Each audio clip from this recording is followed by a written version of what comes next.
How's it going, everyone? Nick from Comic Culture here. Time for Nick at Night, my weekly comic book review show. Let's get into the books I read this week. We're going to start over in DC with Ram V's Detective Comics number 1081.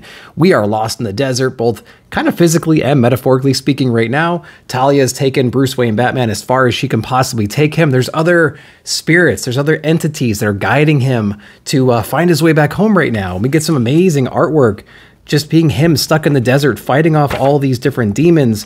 Unfortunately, there's so many ads in this book, it's kind of hard to give you two different pages back to back with just this amazing artwork. But it's really, really cool. You know, we've been hearing that, you know, Bruce Wayne's kind of the persona, right? And that Batman is actually the real person inside. And this is a little bit different. This takes that concept a little bit further. This demon keeps asking, or this guide keeps asking him, you know, like, who are you really? Who are you really? And if you say things too many times, it kind of loses its meaning, right? And so there's some really cool conversations going on. I'm wondering what the evolution is, or what the final product is going to be coming out of this series. Like, who is he actually going to be? And yeah, it's gonna be pretty interesting to see what's going on right here. We get some really cool other stories in here from other creators, including Question. You know, we've been following that character a lot lately. We have Dr. Hurt in here as well. So some cool Morrison throwbacks that you can enjoy inside this book. So Detective Comics still continuing to be just an amazing book with a lot of great creators on it.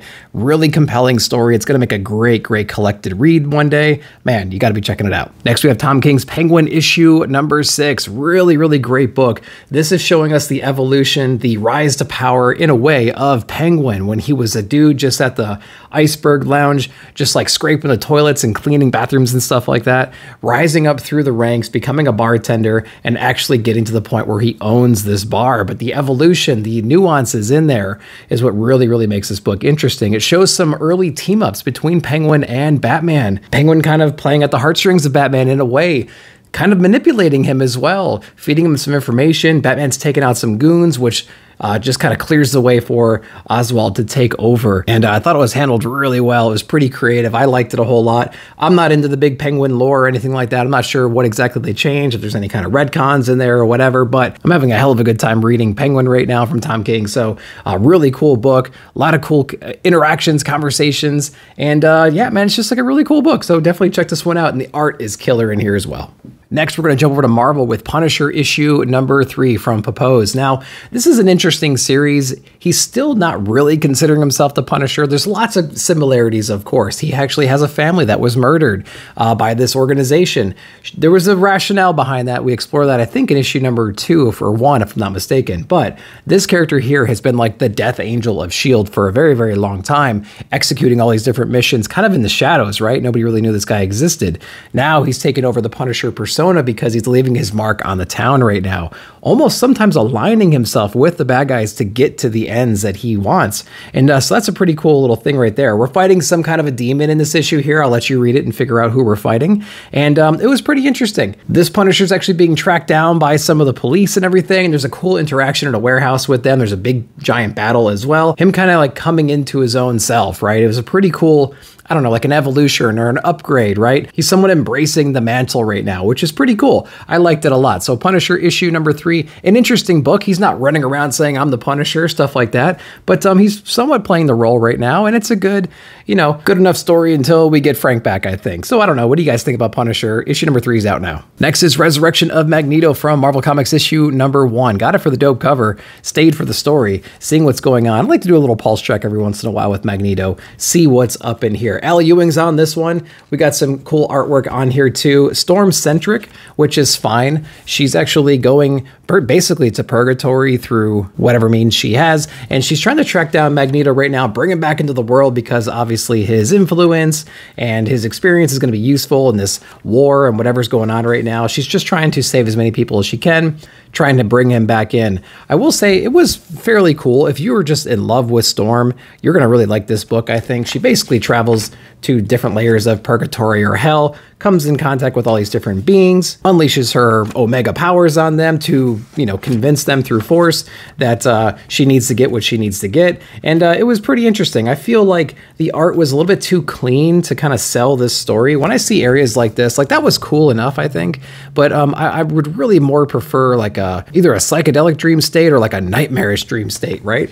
So I think the art was fine in this book. I love her outfits. I love her costumes. I love her drive. You know what I mean? Like she's so serious and she's so powerful, and it's just like a really cool character. And we get a little bit of Magneto towards the end of this book. But Resurrection of Magneto, it's a book with Magneto on the cover, and that's about as much as you see him all throughout this entire issue as well. So issue number 1, it's fine. If you're a Storm fan, you're going to love it. Star Wars Thrawn Alliances issue number 1. Now, I remember when this book was being solicited, I'm like, oh, this is going to be great. It's another Thrawn book. I actually watched Rebels in its entirety a few months ago over in the fall, and I fell in love with the story. It was my first watching, and I watched all the episodes, and it was great. I loved everything about it. So when I saw a comic coming out, I'm like, hell yeah, I can't wait to jump in on this. When I started reading it, I'm like, wow, this story sounds really familiar. And what I learned was it's like an adaptation of a novel that was out with Thrawn Alliances. And because there was a certain conversation here between the Emperor and Thrawn and Darth Vader that was very, very similar to what I've seen before in a story. And I'm like, oh, okay, cool. So we're just going to have like a comic book form of this. That's what I'm understanding right now. I didn't get very far in that novel, to be honest with you. And so it's kind of nice to see some other stuff going on. There is some time jumpy stuff, of course, in this. So we get to see Anakin Skywalker kind of like in his prime right now, meeting Thrawn for the first time. So that was a really cool thing. And of course, we get some cool team ups between Darth Vader and Thrawn as well in some, you know, shady gang-ridden bars, right? So a lot of cool stuff happening in here. But yeah, if you have any more information about the original text for this, if it was actually from the novel, just let me know down below, and let me know what you thought about this one. Next Marvel book is Gods issue number 4 from Hickman. Another great issue of Gods. And I'm totally buying into this whole magic world over in Marvel. I like the fact that it has nothing to do with the current Marvel runs right now or events that are going on. They could care less about the mutant massacres. They can care less about the Moira engines and all that stuff. It's living on its own, which I think is really, really cool. In the previous issue, we actually had Oblivion pop up out of nowhere and basically start this engine that was basically going to wipe out everything, right? Here comes Oblivion. And Doctor Strange and Wynn, through their magical abilities, were able to kind of like rewind time or slow time down enough for Wynn to intercept Oblivion and take out his means of wiping out the entire world. Now, of course, they're on this big mission right now to understand the power behind this individual, the artifact that he has, and they're doing some pretty cool stuff in here, which I think is really interesting. And what I also like about this book is, yes, it is a little bit over your head at times. It's supposed to feel a little bit complicated, a little bit timey-wimey. Of course, right? It's magic. Look at the characters involved. Look what the plot is inside this book. It's supposed to be a little bit complicated, but even for somebody who's not super familiar with all these different avatars and all these different people, it's a very accessible book, I think, and the art is spectacular in here. So if anything, you get some really amazing pictures to look at too. So the feel, the vibe, the essence of this book is really interesting. I do like this one a whole lot. So Gods issue number 4 is out. Make sure to check it out. All right, let's go over to Image next with Holy Roller issue number 3. Andy Samberg is on this one with Rick Remender. This is a really cool book. It's almost like a superhero book, but it's somewhat down to earth still. I'm wondering if they're going to have a supernatural element to it, but basically he's a superhero with a bowling ball he gets with his dad, and he's got a lot of local trouble that he's dealing with right now. A lot of the bullies that he had when he was a kid actually grew up into like these Nazis essentially, and so he's having to protect himself and his family against all these people.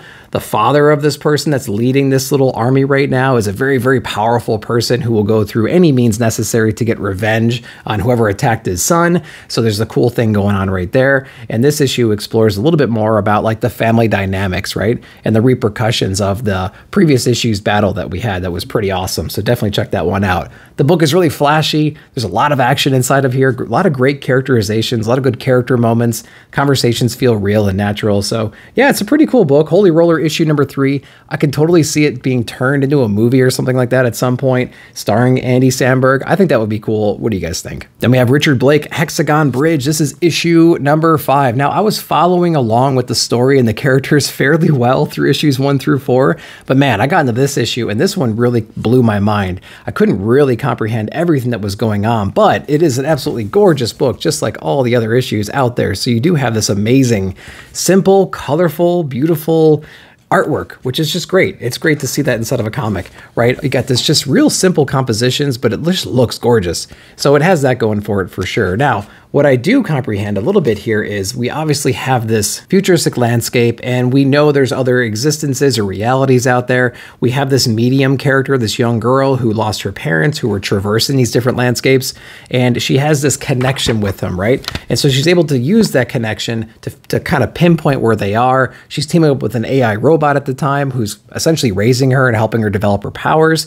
They get to a point where they actually find some humans, they find some people, and she gets reacquainted with some people that she's been looking for all this time, but she's learning that they've actually assimilated, they've collaborated with other entities, other realities, other beings, whatever it might be, and they're actually building their own cities and everything else. And so it kind of lost me a little bit inside of there, but again, it's a beautiful book. I think it's going to be a great trade read, to be honest with you, to sit down and read all this together. I think that's what's going to be what saves this book, to be honest with you. Issue to issue, I'm losing the narrative a little bit. It just needs to be read all in one thing. So Hexagon Bridge, are you guys reading it? And what do you think? Stegman and Porter on the Schlub. Man, this was a great little conclusion here to this arc. We're on issue number 6 right now. Very, very well drawn. Tons of action in this stuff. Just so many cool battles happening in this thing. This is a really great issue. We had a lot of levity in here with like this big, fat, older dentist who was just, you know, his life was going in shambles, failed marriage and everything. His practice was going under, but he actually swaps powers with this really big, like Superman kind of a character. And of course, he was battling his arch nemesis. And there's a long history between their families. And, you know, there may have been some bad blood between these characters and these races for a very long time. But it was a cool little journey we went on where this guy who is basically, you know, a loser taking over and having all these powers and everything and trying to save the day and learning all these cool lessons and a little bit more about himself and friendships and his relationships and things like that. So this is a really great issue where all the heroes team up, even some of the villains team up to do what is needed to save the day, right?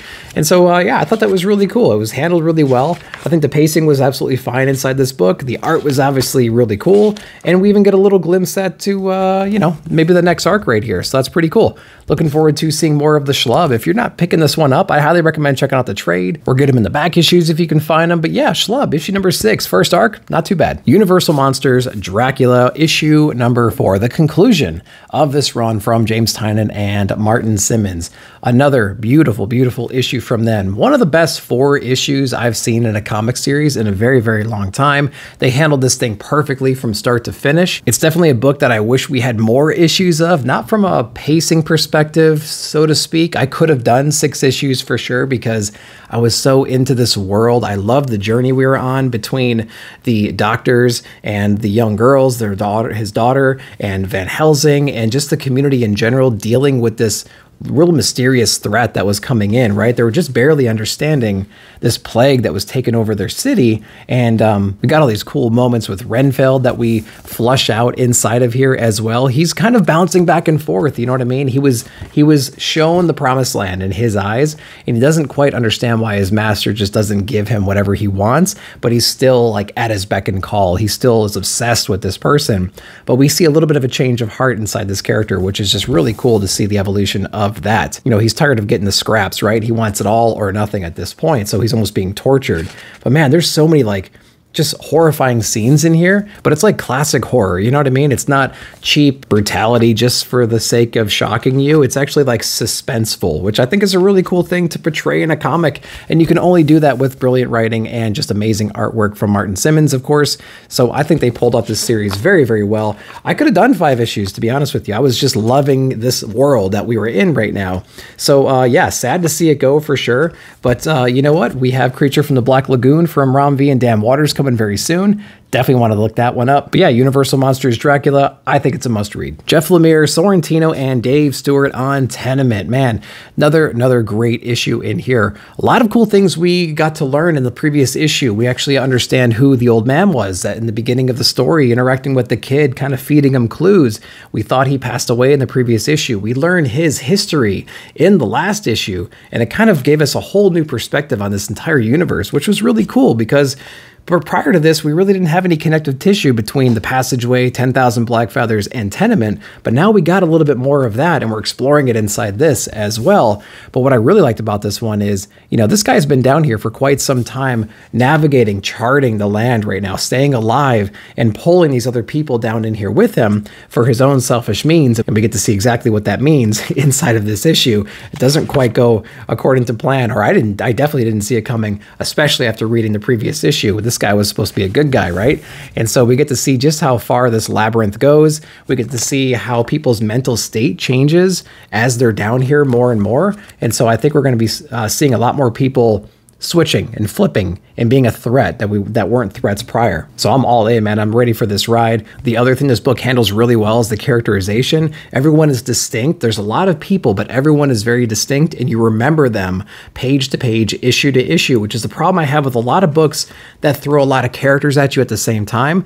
This book feels like it does that, but you actually know who these characters are, and you remember their personalities just because they're so unique, right? And so I think they're handling that very, very well, way better than most books would with this amount of characters in these kinds of situations. So Tenement, absolutely must read. It's a great, great horror book. One of the best books of 2023, continuing strong this year. Check it out. The highly anticipated Ghost Machine issue number 1. Man, I have been all about the Geiger universe ever since issue number 1 of the original series. We just had 2 issues of origin story as well. We had the 80-page giant, it feels like 2 years ago. We had Junkyard Joe. I am all about it. Ghost Machine is out. What has this one got for us? Now, this is actually going to catch you up a little bit on as to who Geiger is, what his whole deal is. So if this is your first time getting in on this, you're going to get a good understanding of who the character is in a way, but you're not going to get his origin story retold again for like a 3rd time, but you are going to get a taste of who he is. You're also going to get a taste of all the other properties that are in this universe that they're maturing, like Redcoat, right? Like Rook, like all these other different teams and all these different books that are going to be coming out soon. The Unnamed. It's going to be insane, man. There's going to be so many different properties that are going to be spinning out of this throughout this year. It's going to be hard to keep up unless you're a diehard fan. We get some Junkyard Joe in here. We get the Northerner, which is like a more modern soldier who's actually, I think, against Redcoat at this time. We get President Sarah Nash. We get all these cool character biographies that we get to explore, and we get to just think about how they're going to make an impact on the later books. Rook seems like it's going to be really interesting. We got some really cool stuff there. Family Oddities. We get this really interesting story with all these different characters, and the family dynamic is cool. It's like a futuristic kind of a family situation right there, and a lot of interesting things are going to happen in that book. We get all these different story little previews, right? And so we have so many cool things heading our way with Ghost Machine. This is a preview of all the things that are coming. This is not one big story with a bunch of different things happening. This is another preview book. I can't wait to finally get a solo independent book in this next chapter of the universe. I'm all for it, man. Check it out. Then we get the other long-awaited, highly anticipated Crashdown issue number 1 from Whatnot Publishing, from Massive. Man, we have Fire Guy Ryan, we have Comic Tom, we have Ben Templesmith on this book. I've been really excited to check this one out. We actually had Comic Tom and Fire Guy Ryan over on the Blame Phable show. Make sure to check out One Collection Down. We had him on the show talking about this book. I think it was back in October. The little release schedule got jacked up a little bit, but it's out now, and it was well worth the wait, I think. Now, as the title suggests right here, we are dealing with a Crashdown, but what exactly does that mean in here? It's pretty cool. We basically have a situation where the Earth has been drained of all of its resources, right? We have to figure out the next evolution of human beings to stay alive. Like, where are we going to go? We've developed a lot of technology to jump to different planets, and that's exactly what we're doing in here. But the book doesn't quite take a linear path. It starts with a lot of cool action, just people absolutely getting ripped apart. Presumably, they're fleeing Earth and trying to investigate this new land right now, and they're under attack, and it does a really good job of just hooking you immediately, which I think they did a really good job of putting that all together. Shortly after that scene, we get introduced to some of our main characters, and they're getting ready to go on the ship, to go on this long journey to explore this new planet, right? They're kind of like the first people they're going to go out and explore. Of course, we get some mission debriefing, and we get a little bit of character moments in here too. Conversations were handled really well. A lot of the scenery was really interesting, and yeah, we get to see exactly how crazy this world is going to be, or how crazy the situation is going to be very, very quickly within these pages. So it escalates like mad. Definitely some stuff happened in here I did not anticipate. I thought I had the basic premise down, but man, this book had a bunch of little surprises in here, and it was really cool. So big shout out to the guys. They should be very proud of themselves. They handled the book really, really well. Really amazing covers in here too. Cool art, man. I'm looking forward to number 2. Yeah, you guys killed it. Congratulations, guys. Crashdown was awesome. Well, that's everything I read this week. I hope you enjoyed that. Let me know down below in the comments what you read and what your favorite books of the week were. While you're down there, like, subscribe, share, hit that bell notification so you're alerted whenever I put out new videos. Thanks again for watching. We'll see you in the comments.